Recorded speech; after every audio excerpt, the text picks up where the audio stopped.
Make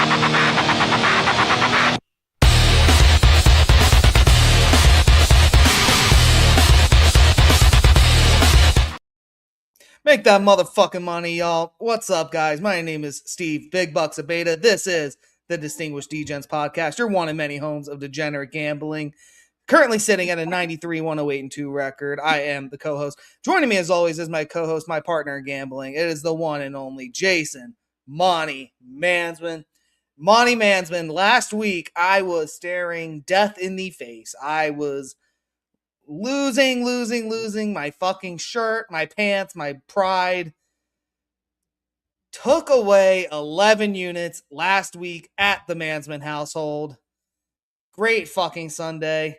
Mansman, I gotta ask, how was your Sunday? How did your day go? And what were your units like? And then we're gonna follow up after that. Yeah, so I had a profitable day. I was up another 6 units, victory. Yes, sir. Yes, sir. We've been on a little bit of a hot streak here, or I've been on a bit of a hot streak. Oh, I'm on a bit of a heater because I did a gut check on Monday. I didn't play the Eagles, but I played a few bets. Had a couple props on Monday night. Jalen Hurts didn't come through on the touchdown. Omari and Hampton, 50 rushing yards plus money. Got that. Got the Dicker the kicker over 7.5 points. That was fucking easy. Yep. Ended week 14 up 11 units for the week. Then we roll into Thursday night, which we got to talk about. Atlanta versus the Tampa Bay Bucks. Clean sweep for the Big Bucks household. Hit a 13-1 same game parlay. Hit every other fucking prop I left off the same game parlay to include, and I quote, Atlanta plus 4.5, and I bet it at plus 5.5, so I bet the latter on that. Same game parlay, Baker and Kirk Cousins, 2 touchdowns and 200 passing yards with the spread. Bet the spread separately. Bet Baker to throw an interception at plus 112. Bet Bijan Robinson to get 40 receiving yards at minus 110. That was easy at the half. And I think there's like one more prop I'm missing. I could go back and look. But currently riding into the rest of week 15, I am up 9 units for a 20-unit profit going into this Sunday. Wow. What a turn, man. It turns quick. Good for you, buddy. You're back on the saddle. Feels good. Feels real good. Bet it does. Good especially for you. Especially the last few weeks where I was either breaking even or losing and just not coming through.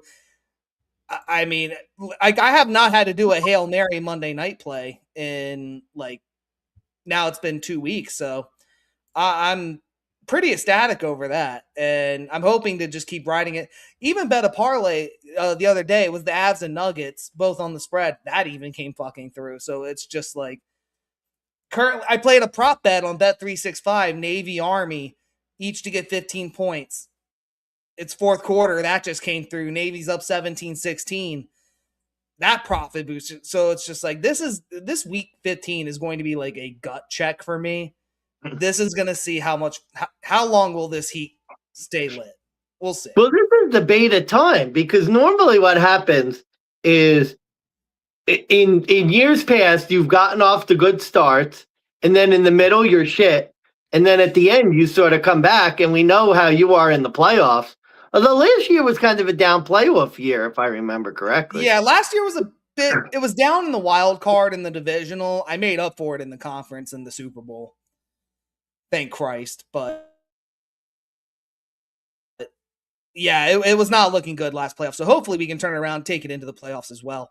But Mansman, any thoughts, comments on that Atlanta-Tampa game? I mean, our homeboy from the Mount. Yeah, Todd Bowles. Todd Bowles, our homie from the Mount. Our homie from the Mount. He had some choice words at the press conference saying how some people, guys really need to play for it. They just don't fucking care. He had a lot of vulgarity in that press conference. Kind of telling, but you wouldn't guess that from the veteran presence that the team has. So I don't know what your thoughts was on that press conference if you saw it, and just the game overall with Well, Atlanta coming back. very surprising because that's not normally what Todd Bowles is. And maybe Todd Bowles is feeling the heat because, teams kind of underperforming. And yeah, it was, I didn't necessarily see it coming because I had Atlanta dead to rights, dead done Thursday night on the road. But Tampa has been, I don't know, they're just, what is Tampa normally? They're a team that's 500 that wins a shit division. And those are the types of games where Tampa shows that they're a 500 team that wins a shit division. Um, Baker put up his points and they got their points, but that defense, I mean, we saw it against Buffalo. You've seen it a couple times this year. They're not very good. That Todd Bowles defense, not very good. And They're hit and miss. Like, you never know when they're just going to shut down a shit team, or you get a game like the Rams, where I think the Rams put up 38 or something on them in like a dead ball game. Yeah. And if you're in the playoffs, congratulations on the Kyle Pitts career game. You're probably going to win your playoff game. Oh, that's right. Nobody had Kyle Pitts who's in the fantasy playoffs, so it doesn't really matter. Yeah, for our league, our buddy Phil, who was out of the playoffs, I believe he's either on a bye or he started Mark Andrews over. Either way, he had Kyle Pitts on his bench, 40 points, just chilling on the bench. Well, that's why he's on. That's why he's in the consolation bracket. So. All right, Manson, we got, I think, another 15 games we have to go through. Yeah, 15, 16. No more bye weeks. It is 15. It's the final four. We have the final 4 weeks of football. This is where shit gets real. Fantasy playoff contentions are on the line.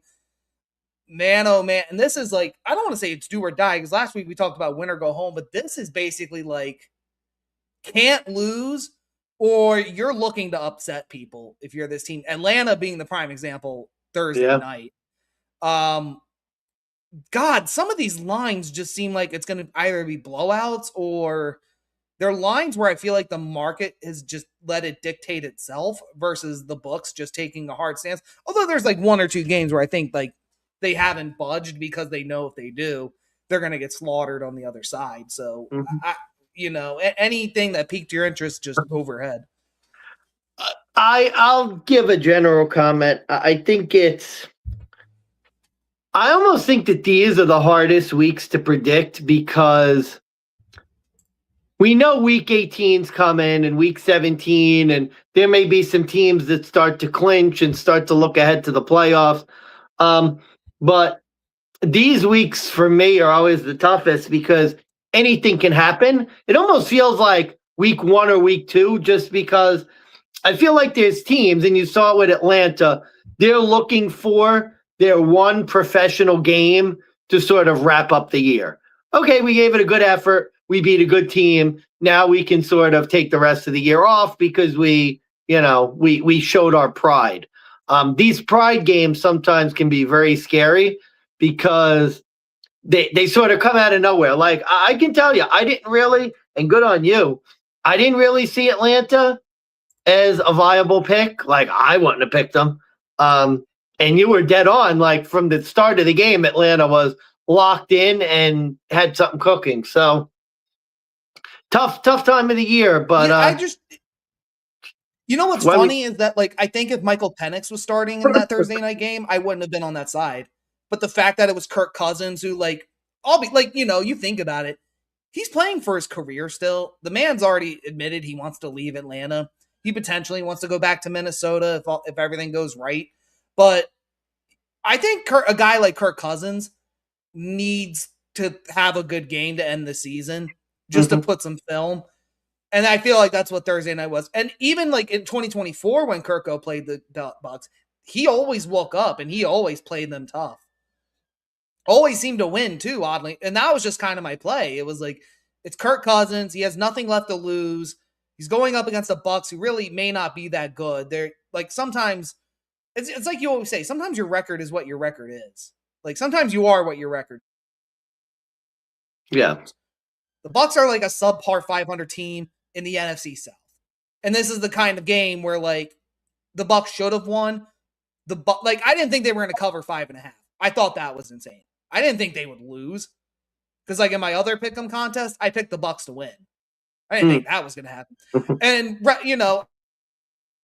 I could say refs are terrorists. I could say the NFL's rigged. But, I mean, you lost to a team who had 19 penalties.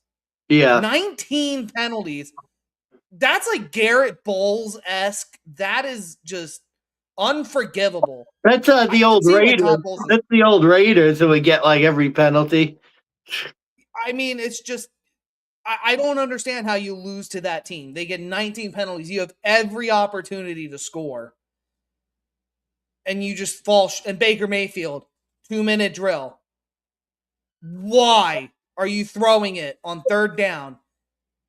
You run the ball. You take it to the 2, third and long. Run it again. You drain the clock to at least 140. No, Baker Mayfield goes for a deep throw. And now it's incomplete. And now, even if you run it, you barely get to the 2-minute warning. Falcons have all their timeouts. Like, yeah, that was questionable. I don't know. Like, Todd Bowles can be shitty. But play calling is questionable. Deserves to be on the hot seat. That's my final take. Just I don't care. But all right, guys, let's get on to week 15. Week 15, 15 games. Ugh. We got to start with this shit though. Oh, Jesus. Energy Stadium. It's the Houston Texans, 8-5, taking on the Arizona Cardinals, who are catching 10 plus 400, 4-1 non-conference road underdogs. Houston minus 550, 42.5 is the current total. Mansman, I'm gonna let you start. However, I think Jacoby Brissett is obviously starting. I thought there's been a lot of weird injury news. I thought I saw something with this game, but if not, correct me and just go ahead. Yeah, not that I remember seeing. This is one of those games, especially now that we have 15 to choose from. I think it's like, I think Houston's gonna win just because I don't think their defense will let them lose. But boy, this just feels like such a flat spot because Houston has basically had like 3-4 playoff games in a row, essentially, where they had to beat the Bills. They had to beat the Colts. You know what I mean? Like they basically needed the Colts. They had to beat the Bills. They had to beat the Chiefs. Chiefs. The Chiefs. Yeah, thank you. Like they basically had a bunch of playoff games, and now this is the flat spot. I have to say, and I got to look at the injury news more before I pull the trigger. I got to say, Arizona plus 10 might be the play in this game. Just because I could see Houston being a little flat, and I could see them winning this game by like a touchdown. And so a little bit of a scare. I kind of have the same vibe as you. I'm looking at the injury reports now. Nick Chubb questionable on the Texans side. It's the Cardinals side. Marvin Harrison Jr. is out. Cornerback Max Melton out. Defensive lineman Bilal Nichols out. Dadrian Taylor Demerson safety out. Safety Jalen Thompson out. Harris Johnson, O-line, out.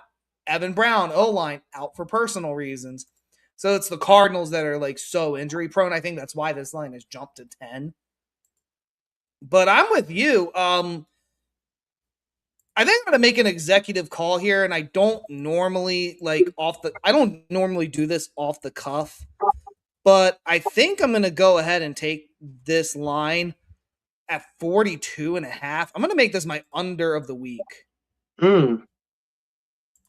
This is the type of game that's flat, but think of it this way. Houston's defense is going to give a guy like Jacoby Brissett some serious problems.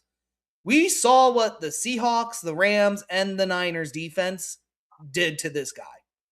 Mm-hmm. The Texans are arguably better on defense than all three of those teams that I just mentioned. I think if you were to compare one to the other as like the best, I would say Seattle was the most comparable. However, other than the division games, the Cardinals have covered 10 points in every other game this season. And there is something going on, I think, with CJ Stroud. I don't know if I can trust him to win a blowout style game in this type of week. Houston has been a dead under team all year because of that very reason. And looking at the last 5 non-conference games for Houston, all 5 have hit the under. And they've won 5 straight. but they won their last 4, scoring 23 or less. And only last week with the Chiefs would they have covered this number. So I guess your argument is, well, if the Cardinals are worse than the Chiefs and the Texans covered this number with the Chiefs, could they do it here? Maybe. I don't know if they do it back to back though. Like it's not. It's a lot easier than it sounds. But the Cardinals, on the other hand, if you look at this spot, Cardinals 4-0-1 ATS in their last 5 non-conference road spots. However, they only scored over 23 twice with Brissett. So I had this as a deadpan under boring game. I'm going with the Cardinals plus 10. It's ugly. It's not like my fade of the week. But I just don't see that. I don't know if I see the Texans doing it twice. And if they do, great. I don't think it's going to be my contest play.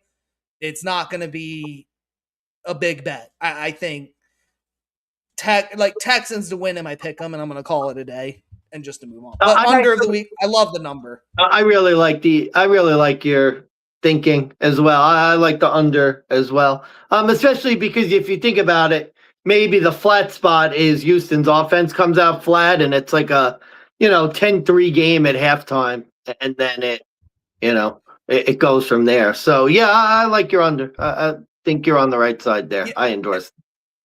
And I think with Nick Chubb being hurt too, I actually made this a little parlay. So like I wanted to find a way to play the Texans money line. So I parlayed that with Jacoby Brissett over 37.5 pass attempts. He's hit this number, I think, in all but like 1 or 2 starts this year. I mean, this guy had he has the NFL record for most pass attempts in a game that he got this season. I think he's hit over 40 in like 5 of his 6 starts. And they're dropping it by 2. So I'm parlaying that with the Texans money line plus 115. Okay. Wow. So there's a couple little parlays I'm going to give out. That's one of them where I think like you could find ways to get the money line and throw it with something else. Yeah, no issues with that. All right. And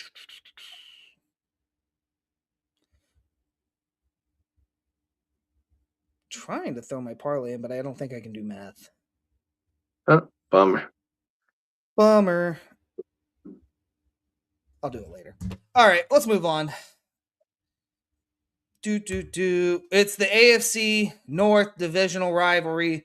The Cincinnati Bengals 4-9 at home, taking on Lamar Jackson and the Baltimore Ravens, who are not 6-6. They are currently 6-7 right now because they are just absolutely sputtering.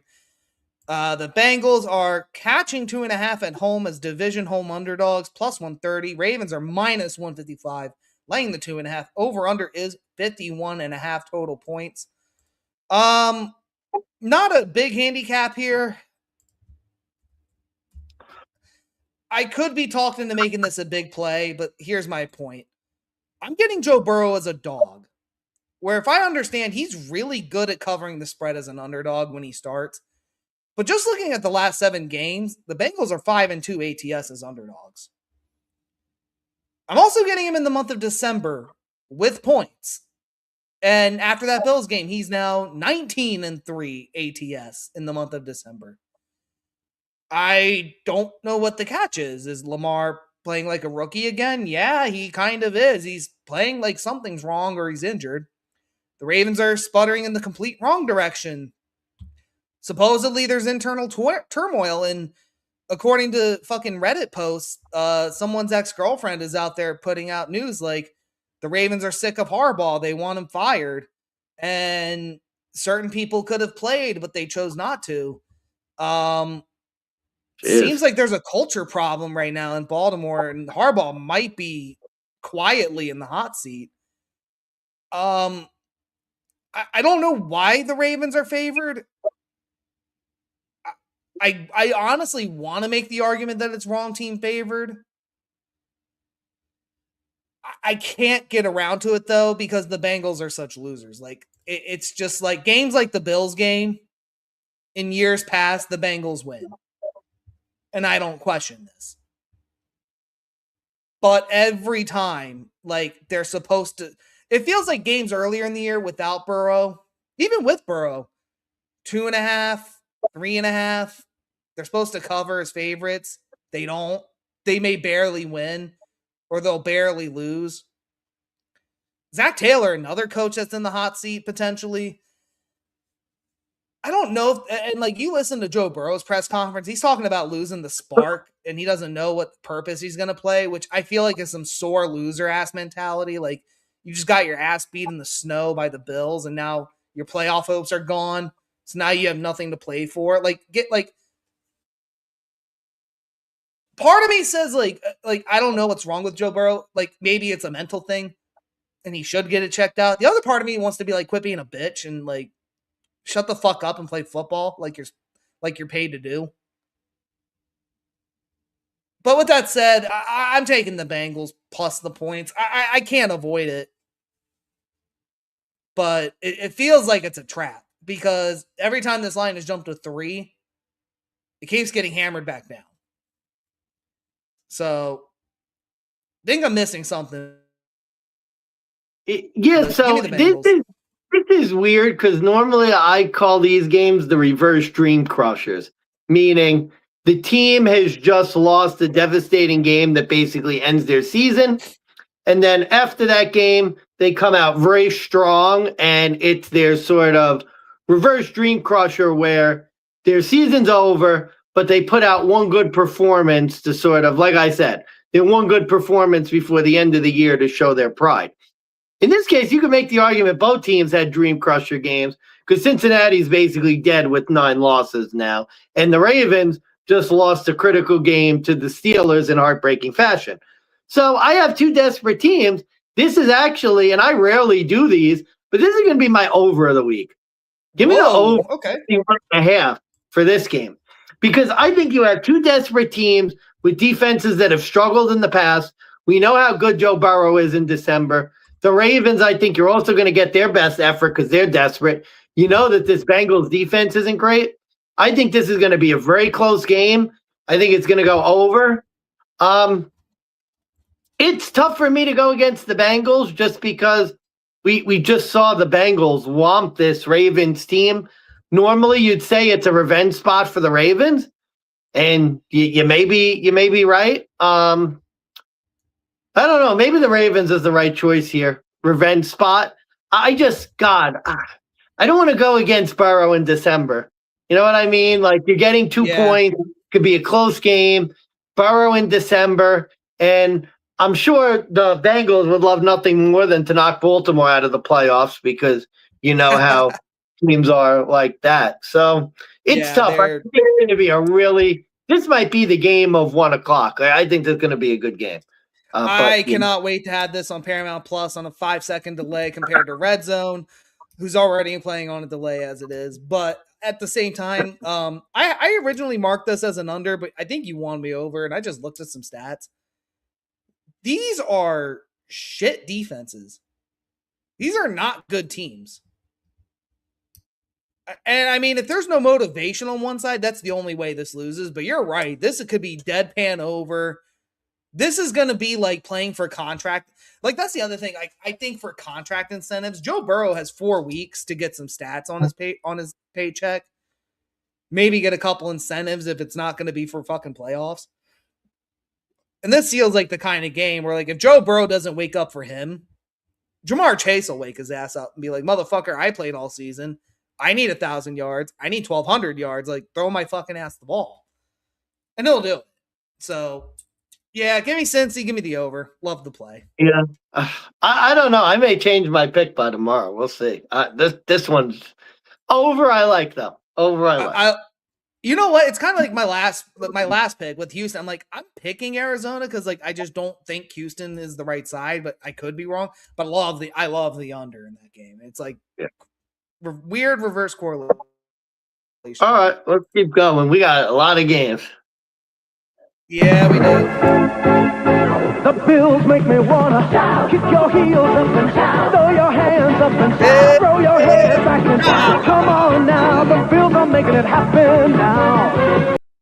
It's the Bills of Buffalo on the road, coming off the snowy win. They're traveling to Foxborough, Massachusetts, and Gillette Stadium to take on the current AFC East division leader, the New England Patriots, who are 11-2.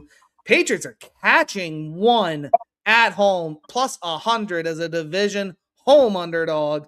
Over under is 48.5. The Bills, I think I had this listed as a pick 'em, but Bills are currently minus 120. So that explains the plus 100 on each side. But Bills right now, as it stands, is the favorite. It is your team, Money Management. I give you the honors. What say you? Well, this is a tough one because I thought New England should have been a slight favorite in this game. Do think that. If the New England Patriots win, it's hat and t-shirt time in New England. If they win, they clinch the division. AFC East champ, New England Patriots. Buffalo lost in Buffalo, breaking the streak earlier this year. I can't believe I'm going to say this. I think the Bills are going to get revenge. I think the Bills are going to deny the Patriots their hat and t-shirts this week.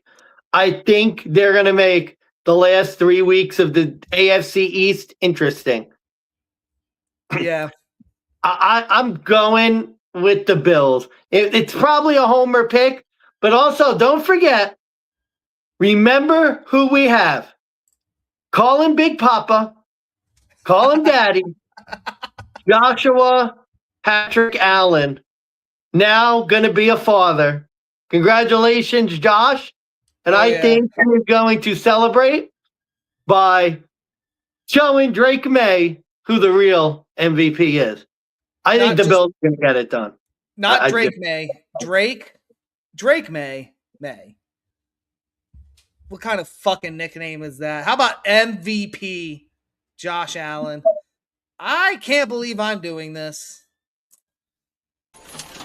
Killer whale, orca. Oh, I'm going to make this my best bet of the week. wow. Give me the Buffalo Bills. Wow. How do you not take the Bills in this spot? The ultimate spot. Win or go home. Lose, you lose the division. The Bills have not lost the division title since, what was it, 2018? Yeah, five straight, I think. 5 straight.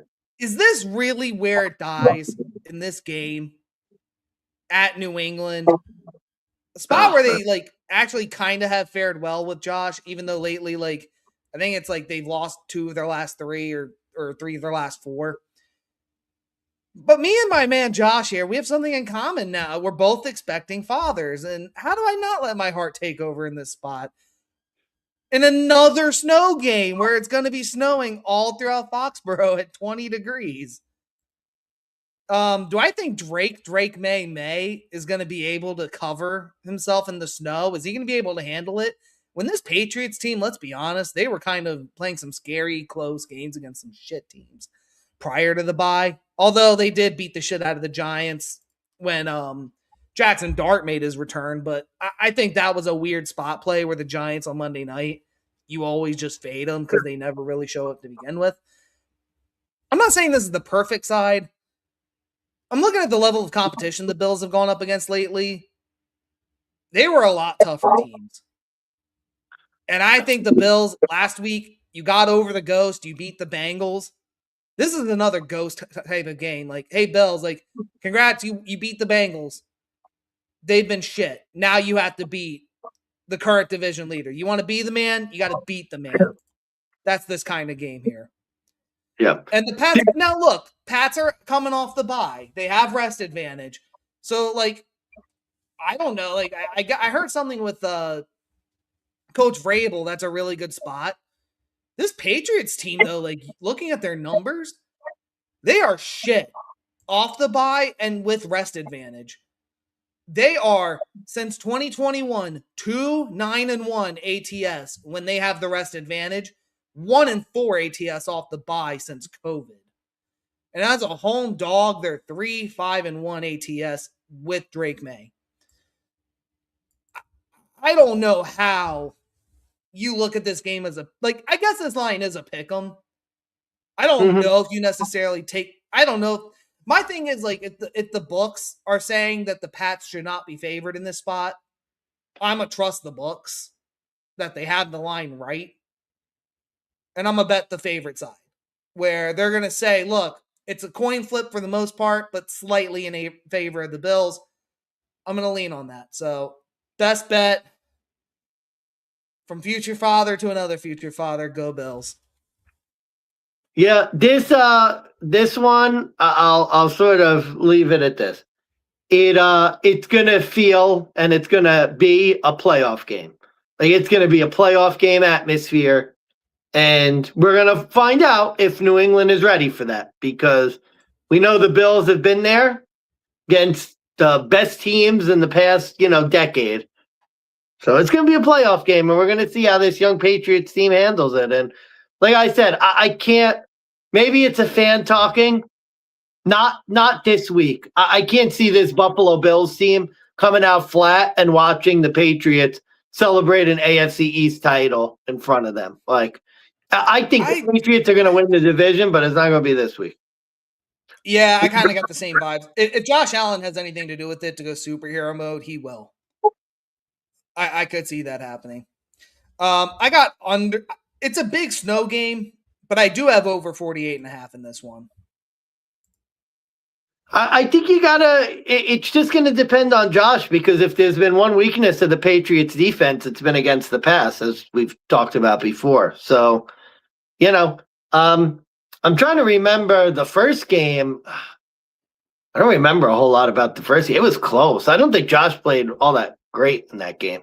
He didn't. So this is the bounce back. I mean, he's got Gabe Davis, he's got Keon Coleman, and Dalton Kincaid's back, and we got the horses back. It's time to go. Yeah, I'm trying to pull up the stats now Josh went 22 for 31, 253, 2 touchdowns, 1 pick. 111 QBR. Yeah, not bad. I think he could do better, though. Yeah, this is a game I think you just get a little more aggressive with this Pats defense. Don't let Stephon Diggs have 146 yards receiving. Stop him. Fine. Well, Christian Benford is going to take care of that. And Christian Benford has 2 touchdowns in 2 games. So Christian Benford's found himself. It just feels like a Bills team that's starting to play better football. Yes. And I think the Patriots got to lose eventually. So this looks like a good spot for them to lose. Agreed. All right, moving on. Probably the shit game of the week. Oh, Jesus. The Chicago Bears, 9-4, back at home, Soldier Field in the frozen tundra. Which, by the way, we are looking at a potential another ice bowl. If you're a history buff with football, we're looking at an ice bowl type game. Bears are minus 380 on the money line. Browns with Shedeur Sanders plus 7.5, plus 300. Over under is 38.5. Yeah, let's put aside the fact that with the wind chill, it's going to feel like negative 25. Jesus. The Browns is a non-conference road dog. And teams in this spot have not been good this year. Non-conference road underdogs, they are only 29% ATS this year. Mm-hmm. AFC teams in non-conference road games, they're only 48% ATS. AFC non-conference road dogs, or sorry, I said 40. AFC non-conference road dogs, they're actually 50%, 7-7. Chicago, though, at home against the Browns, 5-2 straight up in franchise history. They've won 4 straight at home against this franchise. Caleb, as against the AFC, shockingly good, 6-3 ATS in his career, very short-lived so far. 3-1 straight up in ATS at home. Cleveland is a road dog, was super profitable, but recency bias going into this, if you go to 2023, which is when I think Deshaun Watson started playing, the Browns as a road dog has been shit. 3-14 straight up, 4-12-1 ATS. And as a non-conference road dog since 2023, 0-5 straight up, 1-3-1 ATS. I say all that because I originally wanted to play the Cleveland Browns plus 7.5, given the weather, given the lack of trust I still have in Caleb Williams. I look at everything. Browns are the better team. The Bears are the better team. The Bears are at home. Spot favors the Bears. I'm not going to overthink it much further. Give me the Bears. Yeah, it's normally this a kind of dangerous spot because the Bears just lost a big game against the Packers. Maybe they're reeling a little bit, but we've talked about it how many times? Cleveland on the road's a different team. And am I going to back? Shedeur Sanders had 300 passing yards. Ooh, he's great. He's fantastic. Am I going to back him in a Blizzard Bowl against the 9-4 football team that, a week ago was the number one team in the NFC? No, I don't think I will. No. Give me the Bears minus 7.5. I don't have much more to add than what you said. I just think better coach, better team. We know Cleveland's defense is not as good on the road as they are at home. This just looks like a get-right spot for the Bears to get kind of ease their way into a bounce back and sort of regroup. So that's what I see happening here. I mean, if you want to have some real fun or have a real sweat in this game, bet the Browns under 13.5 points. It's even money plus 100 on Bet365. So betting the Browns not even to get 2 touchdowns in this game, that could be a fun little sweat. Because we're going to learn something about Shedeur in this game. Either he's going to be the real NFL quarterback or he's going to be what I think he is, which is he's a third-string quarterback. Yeah, an interesting little story at the end of the year in a lost season. Yeah, I haven't put that bet in yet. I may have to consider it. I have under 30. I had under 39. It's now 38.5. So we'll move on. 2 seconds. Here we go. All right. I'd be careful just real quick. I'm sure the tendency is going to be to play the under. I'd just be very careful because, as we know, Cleveland's defense not the same on the road. They're not the defense that normally holds teams to 10 points. So fair enough. All right. I'm interested to get your thoughts on this one. I have high hopes. Don't have a lot of expectations. Oh, there we go. It's the Kansas City Chiefs. Once again, back at home. Coming off the Sunday Night Football loss, they're taking on the LA Chargers, who are currently second in the AFC West. The Chiefs officially cannot win the AFC West division. It is now open for a new king. The Chargers are catching 6 on the road, though, plus 230. 41.5 is the total. Chiefs minus 280 home favorite. Why? I guess I understand why the Chiefs are favored. Why is it 6? I was going to say, am I missing? I know you're more in tune with injury news and stuff. Is Justin Herbert out? Is he questionable? He's questionable as far as I know. Boy, oh boy. Yeah, this surprises me. Here's my handicap. McConkey, I think, might be hurt. I mean, I'm trying to look it all up now, but I'm not seeing anything too crazy for this game. If Herbert plays, I think the Chargers are my dog of the week. But I don't know. This line makes me feel like there's some serious questions about Herbert's availability. I don't know. I ought to look more into this one because this, was the line. I don't remember seeing this game in particular. Was the line 6? Has this been moving down or has it stayed 6? It's been moving up. It's been moving. No, it was 4.5 a couple weeks ago. Or not a couple days ago. I think it was 4.5. It's now 6. See, that concerns me that some people may know something that we don't. If Herbert plays, here's my handicap. Sorry, opened. I'll be real quick. It opened at 3.5. 4.5. Sorry, it did open at 4.5. It's now 6. I don't like the way it's moving. That concerns me. If Herbert plays, I think the Chargers are the dog of the week. Here's why. We've talked about the Chiefs.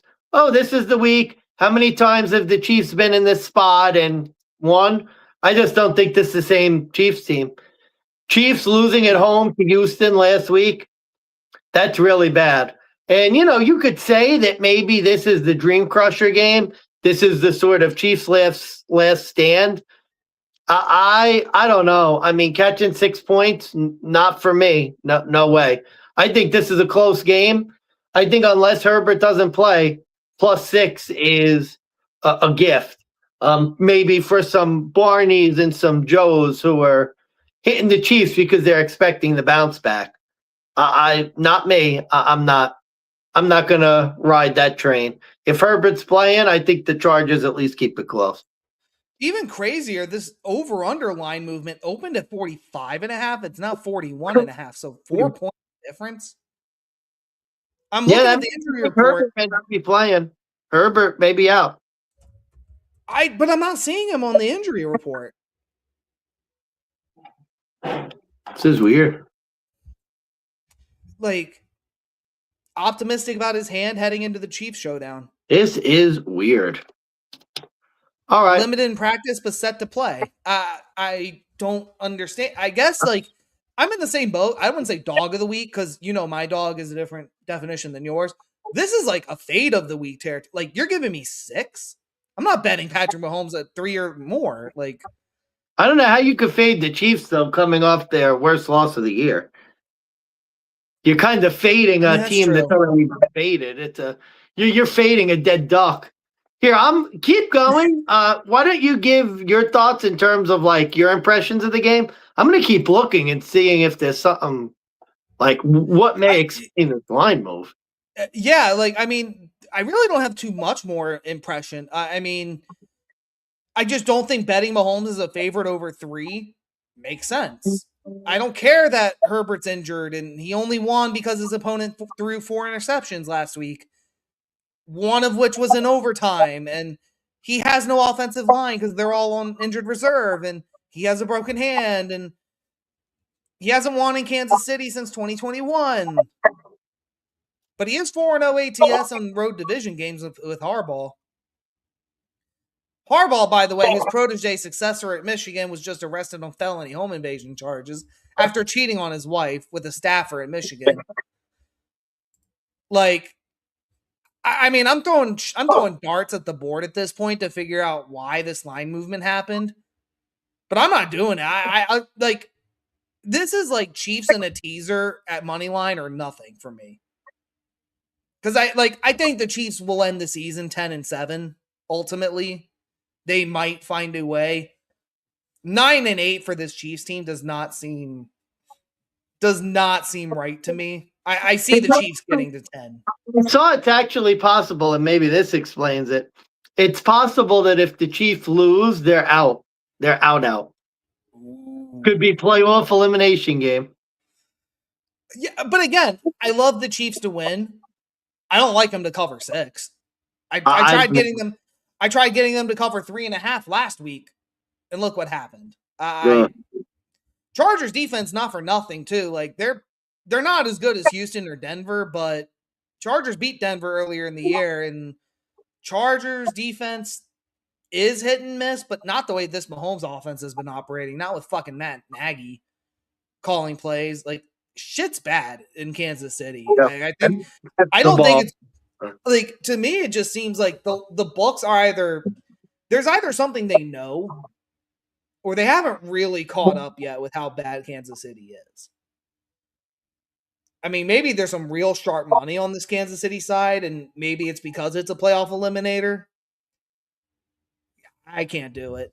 Yeah. I can't get behind the 6. It's plus the points for me, but I might be very careful playing this game because I don't know, when there's a big move like that, normally that means that someone sharp knows something or has inside information, and I don't know, smells funky. Smells fishy. Yep.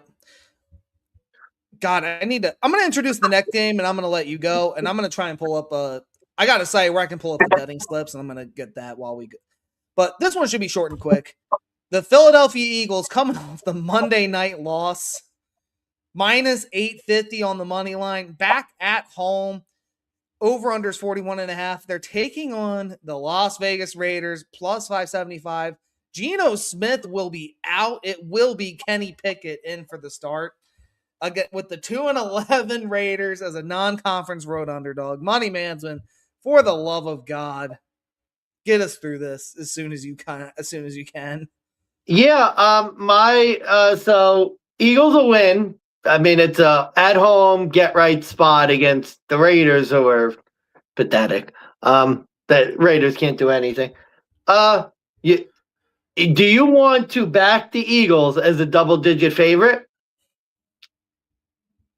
Maybe in the contest, but in terms of money, not me.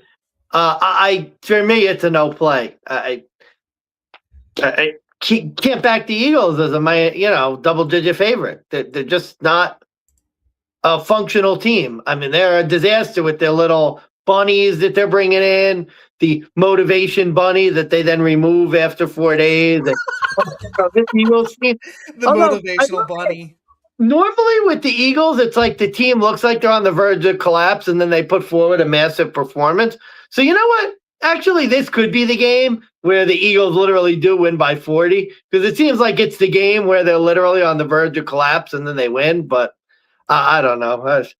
This game is going to be one of the shit games of the week. It's not going to be good. So it's a 60-40 split in terms of the tickets for the Eagles-Raiders game. You can get the Eagles minus 11.5 at another book. All the money, though, on the money line is on this Eagles team. I got smart. I was going to make this my fade of the week. I can't do it, though. I want to. I really want to. But I don't trust Kenny Pickett. I don't even trust the Raiders at this point. Like, this is like, I feel like this is the game the Eagles get right, and their head coach gets fired after this game. Like, Pete Carroll could be gone after this game, depending on how bad it goes. Or it'll be like breaking news, like Pete Carroll will be fired at the end of the season. Like, they may let him finish it out with nothing left to lose, but they may be like, yeah, he's gone. So, yeah, with that, I got nothing left. Like, I've heard a couple sharps say, like... I have a strategy for this game. Early in the game is going to be key. First quarter. If it's 0-0, Raiders are going to cover the game because the Eagles are going to sleepwalk through it. If the Eagles, score a first drive touchdown, immediately, back the Eagles because it's going to be a big win. This maybe is a long fighting game. You wait and see. I could see it. Don't like how even the money is, though, on Raiders and Eagles. I just feel... But then again, I just feel like this is the lowest you're going to get the Eagles. Like they've got, I don't know who's betting the Eagles. I don't know who's picking the Eagles in their contest.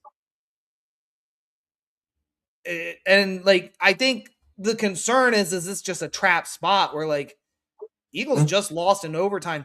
By the way, I have updated overtime stats for you. So teams off overtime, 7-11 ATS, 5-13 straight up. How about teams losing Monday night? I know that's been one of your stats all year. Yeah, that's a big one. Monday Night Football losers. Listen to this. 4-9-1 ATS, 5-9 straight up. Yep. So play at your own risk. If I were to back the Raiders, I'm backing trends. I'm not backing the team. I'm not going to put my money on a team I can't back. That's ultimately what it comes down to. So I'm taking Philly. We've talked about it before. Remember, we've talked about it a couple of times. What are you betting on the other side if you take Raiders plus 12? Kenny Pickett. Maybe you're hoping that Kenny Pickett is better than Geno Smith. No, I'm betting that Kenny Pickett will do another 2-minute drill to get a meaningless field goal for the cover. Oh, that's what I'm betting on.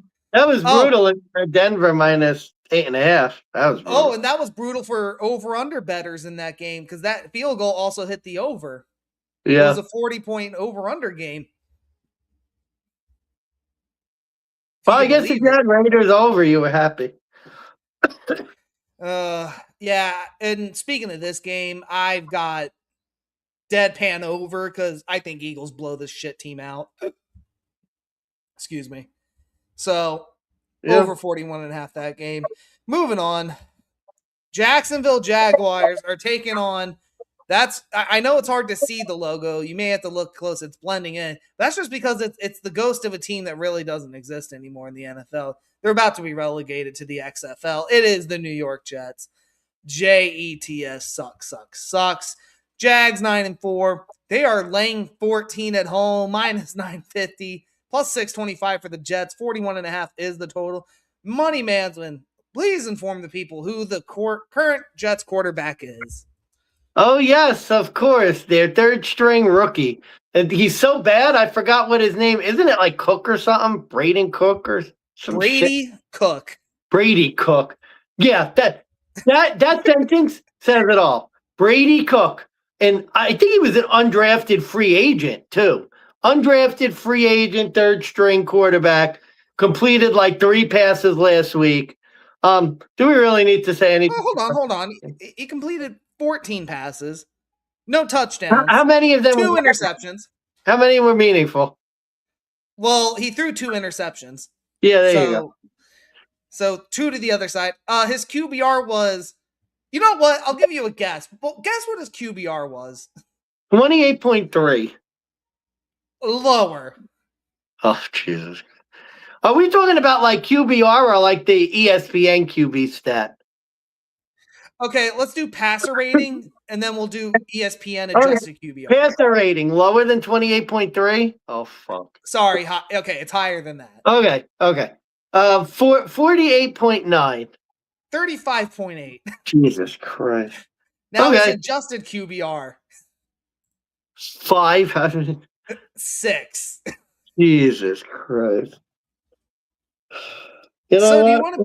do you want to back Trevor as a 14-point favorite? I mean, yeah, why not? Bro, I'm really thinking about making this my best bet now. I'm not going to do it yet. Keep it open. Bro, the guy had a 6 QBR. What are we doing? The Jets are... No, it's okay.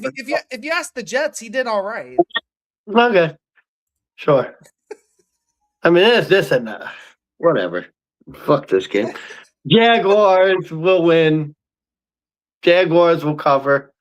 Jaguars will win by like 28. We'll jag off to it. I honestly, one thing about the Bucs though, real quick.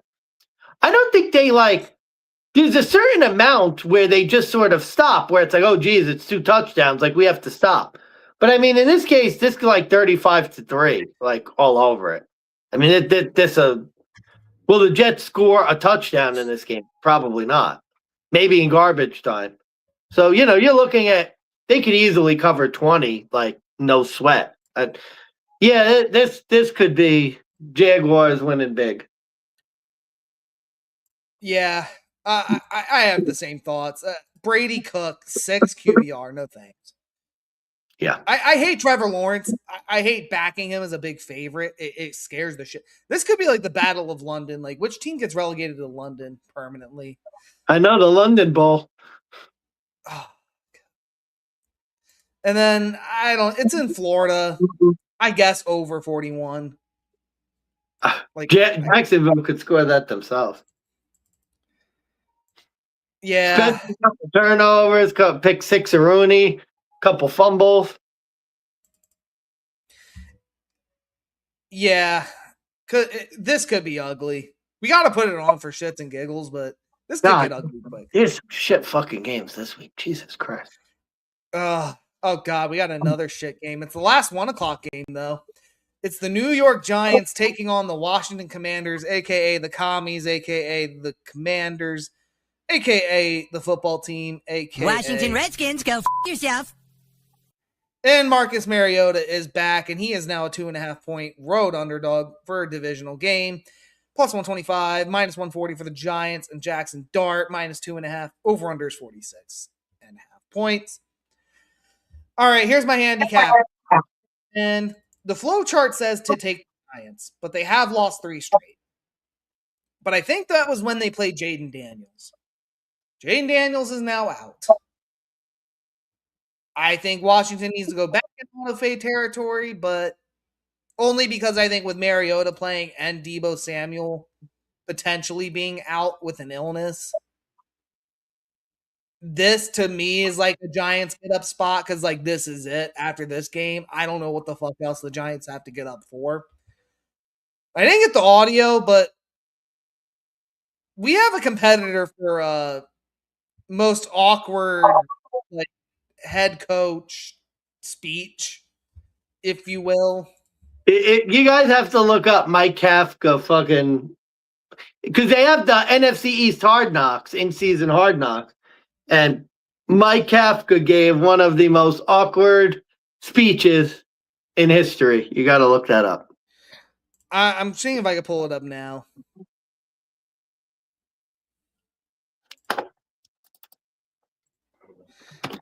God, I gotta see if I can find the full video. Man, I got Giants here. Like, I guess because I think they'll actually play, but I don't know. Yeah. So I don't know how the fucking. I mean, you watch that shit on Hard Knocks. I don't know how you could pick the Giants. Like, they're the dead team walking. Jackson Dart, I think, has a promising future, but I mean, this team is rudderless. They fired their coach. I think they're playing out the string.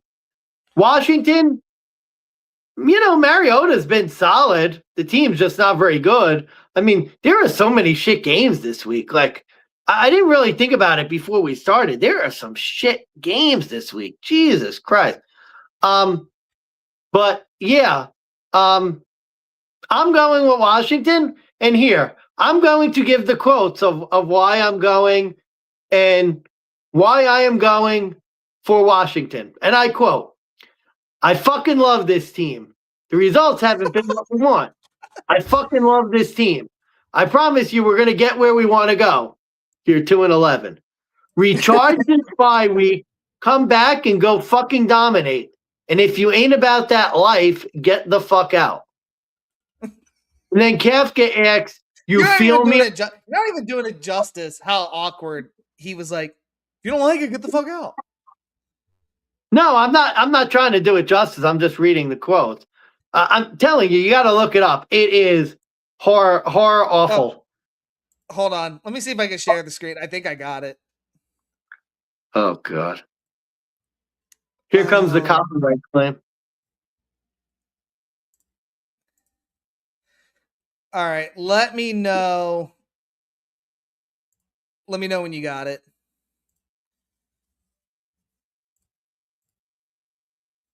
Let me know when you're good. I don't know what I'm supposed to be waiting for. Oh, I'm sharing my screen. Maybe you don't see it, but currently, hold on. Maybe if I. Yeah, no, I'm not seeing it.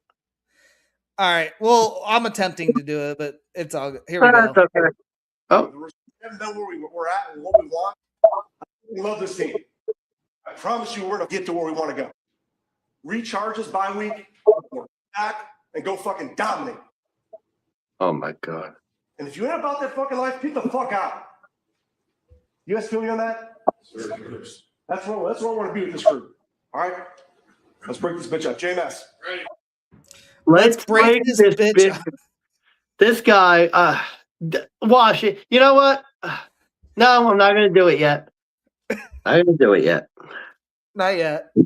I'm thinking. I got a couple more. We got a couple more games to go to. All right. So. We're in the 4:00 window. We got to do it. New Orleans Saints, 3-10, coming off the big win against Tampa as well. They are catching 2.5 at home, plus 140. They're taking on the Carolina Panthers, minus 165 for them. 40.5 is the total. Okay. I gotta be quick with this one just because I know we're getting in late. We still have the 4 o'clocks to get through. I don't think I've given it out yet. I think I'm gonna wait. This was game number 2 potential for fade of the week. And I was gonna take the Saints plus 2.5. I think I still am. I'm even gonna take them a little bit on the money line. I mean, I think I gave the numbers last week. I'm gonna try and pull up my little handicap notes here, but ultimately what this comes down to, I'm not betting on a quarterback that's never been a road favorite. Like never. I can't do it. And on top of that, I'm looking at this line and I'm just like, wait a minute, like when was the last time this team was a road favorite? And I had to look, it was Baker Mayfield. And he lost. They haven't won a road favorite game since Cam Newton. So why? I don't care who it is. I don't care if it's the Saints. Like this to me just says wrong spot. Not wrong team favored. Like I think the Panthers, they're number 1 in the division. Saints are dead last. Like they should be favored. The fact that it's only 2.5 is what's telling to me. The books are basically saying like on a neutral, maybe 4.5. With a guy on the road who doesn't really do well on the road. And as I mentioned last week, Tyler Shuck, not as bad as I think we're going to make him out to be. Found his legs last week, didn't really air it out, but I think this is a week he could bounce back and air it out. It's funny because we're hearing all about Sanders, but Chuck's actually playing good football. Playing football. You know me. What's my Carolina Panthers system play? They win a big game. They win, they lose. They win, they lose. Well, I think we're on loss time, and especially now they're in first place. It wouldn't surprise me to see Carolina choke on their own spittle in this game. So, yeah, I'm thinking the same as you. I think it's probably time for the Panthers to lose. And they're on the road, and Carolina's another one of those teams where better home team than on the road. So I think it tracks. I think Saints will be competitive in the game, and they might win outright. So I think I agree with you. I think I go with the Saints. Which is weird because, like, I'm looking here, and the Panthers have actually been a decent road team lately. They've won 3 of their last 4. They just lost to San Francisco on Monday night. That was their last road game. But, yeah, like, I'm trying to find the fucking handicap that I had. Where is... There we go, Newark. That was Raymond James. That was 5 as a divisional road team. That was a Bucks line. Like, I thought I saw something where it was like the Saints at home against divisional teams, they tend to do better. The only thing that scares me is like I think the last time Bryce Young came to Caesar Stadium, fucking beat the shit out of the Saints. It was like I think it was like a 47-10 game. Like it was basically like a whip your dick out and beat them type game. But I don't know, man. I think the Saints might have their quarterback. It's tough. Forward. Carolina's getting expensive. They're not. You're now backing them as a road favorite, which you haven't been able to do a lot. Yeah, it's concerning, but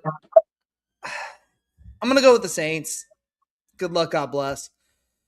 4 o'clock, Rams, Lions, Inglewood, California, SoFi Stadium. Rams are laying 6 at home, minus 270. Lions are plus 220. Road underdogs, 55 is the total in this one, the highest on the card this week. And I've been teasing it. I've been doing it a while. Who drove over here? Let me see your hands. Who took the bus? Did you have fire in your gut? Probably getting some fire in your gut, buddy? Yeah, I'm prepping fire in my gut. This is my fade of the week. I am fading the LA Rams as home favorites in this spot. Oh boy, this is where the term gut check comes into play. Because I think a lot of things tell you the Rams are the right side. The Rams are the better team. Lions haven't been as good this year. This is sort of flowcharty, but I think that the Lions have like always performed well against the Rams. They seem to know Matt Stafford's game. They always seem to show up and win close. And this is like a number where why are the Rams this big of a favorite? That like my line, I have this at 4.5, like maybe 4. I think at 6 is just a little disrespectful to the fact that the Lions have pretty much only lost to really good teams this year. I don't think they've lost to anyone of like shit caliber. Lions on the road has been the issue for like I think that might be why, because you know like Devontae Adams is expected to play and he's hurt. The Lions are 1-3 straight up in ATS as road dogs. But again, we talked about it. We're in the final 4 weeks. Like this is get up and win or go home. This is if you're a loser, play spoiler. Like this is the kind of matchup and the kind of week. I think if you're the Lions, you're like, well, the Packers, we're going to talk about this game next. The Packers have an opportunity to lose a bad road game. We need to win this one because we're now officially second place looking at wild card. We need to secure every win we can get. And we need to prove that we belong. And it seems like time and time again with Campbell, he's owned the Rams. He's won this. He's actually won outright in this spot. So just a little disrespectful of a number, in my opinion. So this is my fade of the week. I think the Rams are a little overdue for another loss. I mean, they lost to the Panthers, for Christ's sake. That's what scares me. Like, you lost to the Panthers. I mean, I hear what you're saying, and your handicap makes some sense. I'm going with the Rams here. This Detroit team does not feel like the Detroit team of a couple years ago. Their defense does not look good. They haven't been good against good teams. They lost 2 games to Green Bay. They haven't been great. They just doesn't feel like the same Detroit team. And normally I'd be right there with you, like the road dog taking down Goliath. Like that's what Detroit does, biting the kneecaps. Like that's what they are. I don't know. This year I haven't seen it. I mean, maybe I'm still a little burned from Thanksgiving, backing them as favorites against Green Bay. I don't know. This just doesn't seem like a team that can go and win in LA. And I just think the Rams are better everywhere. I think their defense is much better. I think their offense has been better. I just think they're going to shut Detroit down. And I think, the line seems high, but I think the line is correct. I think the Rams are the right choice here, and they're probably going to win by 10 to 13 points. So give me the Rams at home, -6. I mean, I'm just going back to week 10. So week 10, they went to San Francisco. They won and covered there. So they took over. There goes.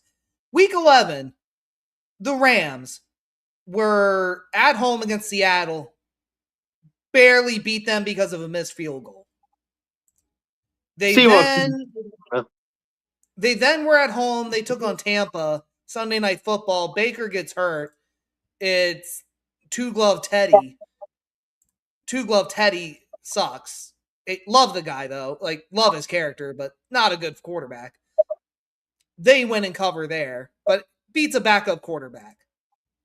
Week 13, on the road at Carolina, they lose. They then go back on the road again. They take on another backup quarterback in Jacoby Brissett in a spot where the Cardinals have not done well. This, to me, just seems like the Rams were really getting away with a lot of, like, bad teams, in my opinion. The Lions are not the Lions of old, but I think this Lions team can still give them problems. Yeah. Sorry. If any coach knows how to give Stafford problems, it's Campbell. And I just think this game will be close. You're right. The Rams should win this. I think the Rams are the better team. I just think the number is too much. That's my ultimate thing. Okay. We'll go last. Why don't we go since November? show you how bad the Lions have been and why your pick is wrong. Okay. They lost at home. We'll start November 2nd. They lost at home to the Vikings. They beat the Commanders on the road. They lost on the road to the Eagles. That loss ain't looking that good now. Not looking good, but they're still, for sake of argument, they're playoff caliber. Oh, they beat the Giants at home in overtime. And then they lost to the Packers in Thanksgiving. But they always lose on Thanksgiving. And then, yeah, I know. Lions, why aren't you losing a game in Thanksgiving? And then they beat the Cowboys. So that's been an inconsistent team, losing to not great and playing down to bad competition. The Rams are the best team that they've played out of those teams. Bro, the Lions also lost to the Chiefs. Not looking so great. Telling you, the Lions are unfortunate. And you know me, I love Dan Campbell. I love the Lions. Not in this game. Sorry. Fair enough. All right, let's rapid fire through these last 5 because I really don't have too much else with these games, except for this next one. The Denver Broncos. Yeah, it's time. Denver at the point, minus 105 now at home in a pickup against the Green Bay Packers, who are the non-conference favorites. 42.5 is the total. Monday 15. It's actually Sunday 425. And, with that said, a little bit of a fan bias here. This is, ladies and gentlemen, this is Chewbacca. The Broncos should not be an underdog in this spot. That's what kills me. I don't mind this being a pick 'em. But when this line opened, Denver was a 2.5-point home underdog. It's now 1, which means the Sharps had bet this number down. Tells me that the line was wrong to begin with. But just looking at other numbers and stats, Denver 8-1 all-time at home against Green Bay. We beat Jordan Love and this Green Bay Packers team with Russell Wilson as our quarterback. We also beat them 2 years ago. And I remember it was 2 years ago because it was the weekend after my wedding. And my family from Denver was in town and we watched this terrible game. We won 19-17 as 1.5-point home favorites. What has changed for this Packers team in 2 years for the Packers to make this line flip where they're 2.5-point road favorites? Josh Jacobs? Is Josh Jacobs a 3-point flip? I don't think he is. Is Micah Parsons and Josh Jacobs a 3-point flip? Maybe if Russell Wilson was still our quarterback. We got Big Dick Bo fucking Nix, who is also an expecting father, by the way. His wife, his girlfriend or wife is also pregnant. So, I mean, what the fuck else is there? Like, Bo Nix, he's better than Russ. So cancel out the Josh Jacobs. Denver's defense has been a lot better this year than it was in 2023. So cancel out Micah Parsons, in my opinion. And again, if I have to hear on and on how the Packers are good in December with Matt LaFleur, look closer at these numbers with Jordan Love. He's only 5-4-1 ATS and 6-4 in December. He's 500. He's 3-3 straight up in ATS on the road in the month of December. Bo Nix is the NFC killer. He's 8-1 in his career. The only loss was against Seattle, his debut game. He is undefeated at home against the NFC, 4-0, 3-1 ATS. Denver wins. I think they essentially clinch a playoff berth, and they clinch potentially. I could be wrong. I think this game has a potential for home clinch for either the 2 or the potential 1. So there is a lot to play for this game, and I know we have the Chargers and the Chiefs coming up. So, for me as a Broncos fan, I would think this is must win, or not. More so, you can't lose. You cannot lose against the Packers here. You have to win here because it will only get harder, theoretically. Well, I mean, you made a lot of great points, and it makes a lot of sense. I was trying to talk myself out of this during the course of the show, but now I can't talk myself out of it because this is my best bet of the week. And my best bet is on the Green Bay Packers. Are you minus fucking kidding me? No. your numbers, very convincing. I get what you're saying, Bo Nix, NFC killer, whatever. This is the best team Denver's played all year. This is the best defense that Denver's played all year. You mentioned the fact that they have the Chiefs and Chargers on deck, big look-ahead spots. Green Bay is going to come into Mile High, and they're going to shut Bo Nix down. So your offense is going to do nothing. And then you're going to get a heavy dose of Josh Jacobs and throws to the tight end. Your defense, I got to say, your defense is good, but it hasn't been perfect. And I think Green Bay's defense is going to do better. Now, mind you, you will probably win because I have not been right on Green Bay all year. And I was really trying to talk myself out of this one, but I don't know. It just seems like the stars have aligned, and Denver, I don't think Denver's going to end the year with 2 losses. And I honestly think the Chargers could still win the division. And this is step 1 for the Chargers to win the division.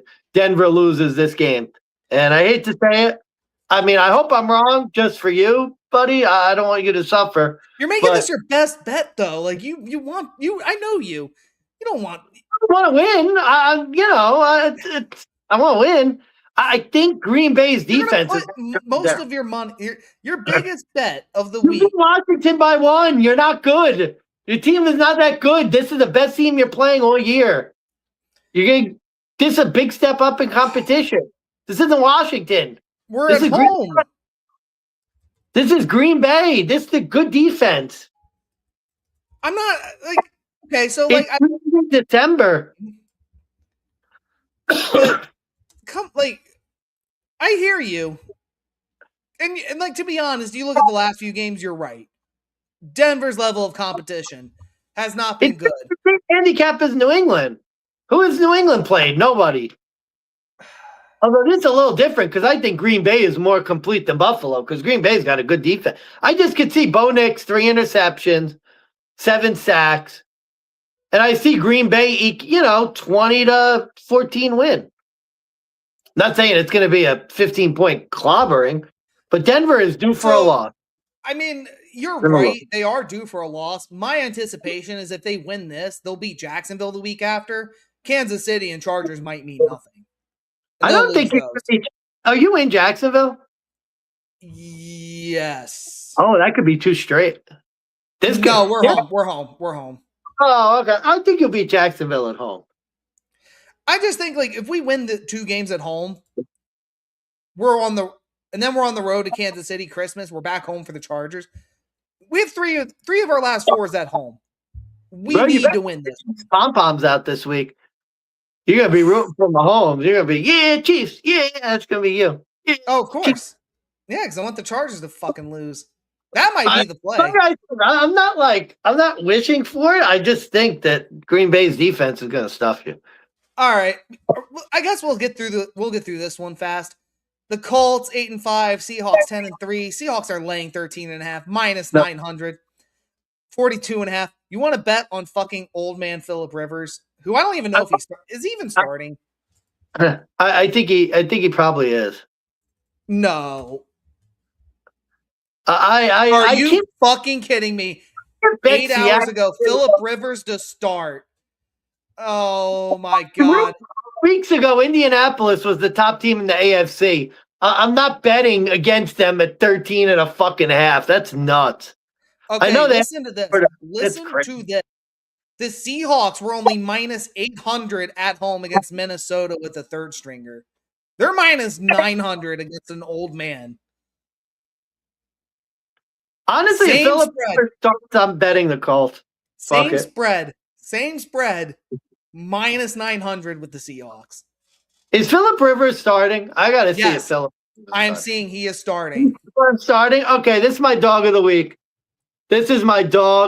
week. Old man Rivers. What is wrong with you? Old man Rivers. Dog of the week. No, this is a joke, this line.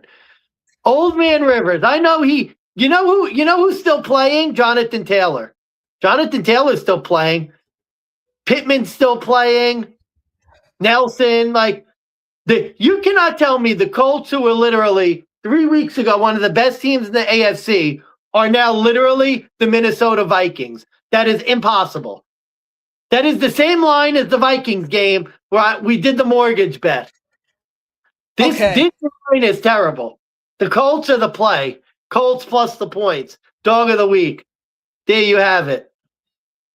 I disagree with you. I'm not mortgage betting it. You talked me out of that. You talked me out of taking an incinerator bet on you with this one. Because your argument makes a lot of sense. Because you're right. The Colts are not the Vikings with a third stringer. I think the Colts are really bad with a old 44-year-old man with very little pocket presence. And Jonathan Taylor, I guess. But I think it's shape. Putting the funny parts aside, is he even in game shape? What the fuck? Evidently he is. I have concerns, but give me Seattle. Niners, Titans. This is another shit game. Niners, I guess. That's my handicap. Niners, I guess. I faded every other non-conference road dog. I don't know if this one's right, because San Francisco off the bye is only 4-6 in Shanahan's career. But you know what's even worse? The Titans off a win. They're 0-9 ATS since 2023. Yeah, I can't believe the Titans won. That's crazy. Here even better. You know who the Titans beat? A third string quarterback. I don't care if it was Shedeur Sanders. I don't care if he's listed as a third string quarterback. That is who the Titans beat. A third stringer. You will not beat or cover the spread. Can't do it. Niners or nothing. To show you how bad that last line was, this line is, if I'm not mistaken, this is only 12.5, right? Yeah. Yeah, that shows you just how bad the Seahawks line was. But yeah, Niners are the play here. Honestly, this was probably number 2 for the best bet. Titans off a win, Niners off the bye. The only thing is Niners may be a little flat, but I'd still play the Niners. Bro, ever since the Giants game, we have been heads up on everything. So our Caser bet is live. Moving day for the Caser. All right, Sunday Night Football. Dallas 6-6-1. They are taking on the Minnesota Vikings and 9, aka JJ McCarthy. McCarthy is catching 5.5 on the road, and Cowboys are -275 plus 225 for the Vikings. 47.5 is the total. Mansman, thoughts, comments, concerns. Sunday Night Football. Cowboys here. Remember what I said. The Dream Crusher. Cowboys devastating loss against Detroit. Minnesota. They had their little bounce back win. JJ McCarthy coming back. Time for Dallas to reinstate things. I think Dallas is the play here. And honestly, it wouldn't surprise me if this game isn't all that close. Heads up again, huh? What was your pick? Dallas. No, we're not going heads up. This is Dallas all the way for me. There we go. I will say, though, this is going to be a real test. This is whether or not a Kirk Cousins stat or a Kevin O'Connell stat with Vikings in prime time. Remember how we used to fade the shit out of Kirko in prime time? We used to always bet the other side no matter what, especially Monday Night Football. Kevin O'Connell 1-4 straight up on Sunday night.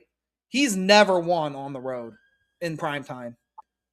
Vikings as a franchise 1-7 on Sunday Night Football since COVID. And just recency bias, road teams have not done well on Sunday Night Football. They're only 1-4 ATS since week 10. And you're better off betting on the Thursday night loser from the previous week, which was the Dallas Cowboys. They're 7-4 straight up in ATS this year. They're also 7-4 to the over, so they really seem to bounce back with the rest. Cowboys have been a dead over team. This is my over of the week. I'm taking the over 47.5 because my other reason too is if JJ McCarthy is the real deal, he will also light up this Dallas Cowboys defense, and he will get his, and this over will be hit by the fourth quarter. Yeah, I hear you there. I think it's an over game too. Any game with Dallas, over game. Yep, that's the handicap. It's a Dallas game. They're at home. It's an over. But two dome teams too at that. So both should be fine. Finally, Monday Night Football. The Pittsburgh Steelers, who I didn't even get their record right, nor the fucking Dolphins. 6-7 for the Dolphins, 7-6 for the Steelers. Dolphins are not out yet. Dolphins are catching 3 plus 145. Steelers are minus 170. 42.5 is the total. There's my handicap. Keeping it short and sweet. It's going to be 19 degrees in Pittsburgh. Tua in the cold, in the elements, for real this time. Fade. Take Aaron Rodgers and the Steelers. I think Tua in like not negative. If it's like 32 degrees or less, I think Tua's like 0-8 ATS or something like that in his career. But also, I think the Steelers, just with their defense, it's not the Jets. Yeah. A reverse Ronald special, if you will. You know what? I need a fade of the week. So yeah, I'm gonna make this my fade of the week because they've been coming on strong. And I don't normally like to do fade of the weeks like as favorites if I can help it. But just for this instance, I'm gonna make my fade of the week Pittsburgh against Miami, and I'm going with the Steelers. Exactly like you said. Miami's been playing better. They've been on the rise. They're not dead yet. But like you said, 19 degrees. How many times have we seen this story? The Miami Dolphins being soft in the cold. We've seen it 100 times. I like the Steelers here. It makes a ton of sense. Miami, kind of the same handicap I had with another team before. They just basically they beat the Bills, and it's been like every game has been a playoff game. And now they got to go on the road to Pittsburgh, Monday Night Football, 19 degrees.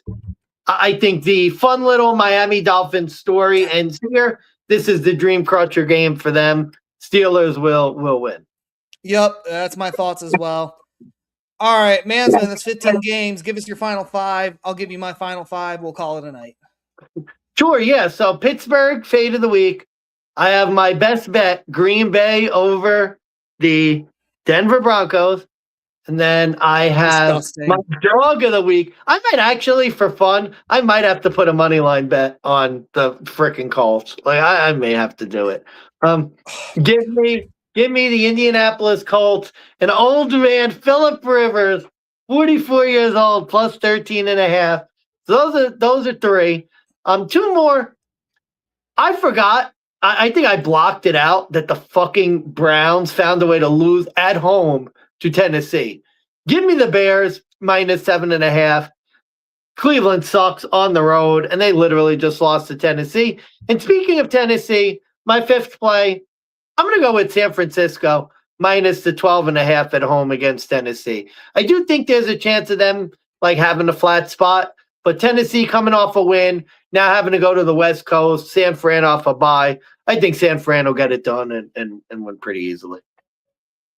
Love that. All right, best bet. Give me the Bills minus 1 on the road against New England. Must-win spot. Dog of the week, Denver at home against Green Bay. I think they'll overtake them there. I think Green Bay's getting a little too comfortable. Fade of the week, I'm taking the Lions plus 6. My other 2 contest plays, give me the Jags minus 14. And give me the Saints plus 2.5. I really like the Saints fading the Panthers in that spot. My over of the week, over 47.5 for the Dallas game, Sunday Night Football. Under the week, Houston, Arizona, under 42.5. Mansman, final thoughts, comments, concerns. Wow, there are a lot of shit games this week, but it has a chance to be an interesting one. We'll 4 weeks left in the regular season. Yeah, it's going to be. I think this is going to be chaos week because I think there's a possibility that Denver and the Patriots lose, and the AFC is just a mad scramble where if the Chargers win, they're going to have a chance. If the Bills, well, obviously the Bills will win, they'll have a chance. Like, I could just see this being, how we talk about chaos week? I think this week is going to be last week. I'm looking forward to it. I can't wait. All right, let's end the show. Thank you guys. If you do tune in, make sure you like, subscribe, follow. I'm Big Bucks of Beta. Money Man's been signing off, and as always, folks, Go win that motherfucking money, folks.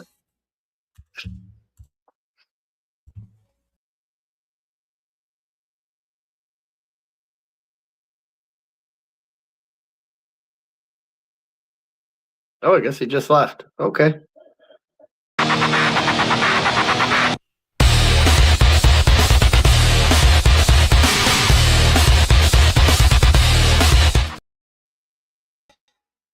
All right.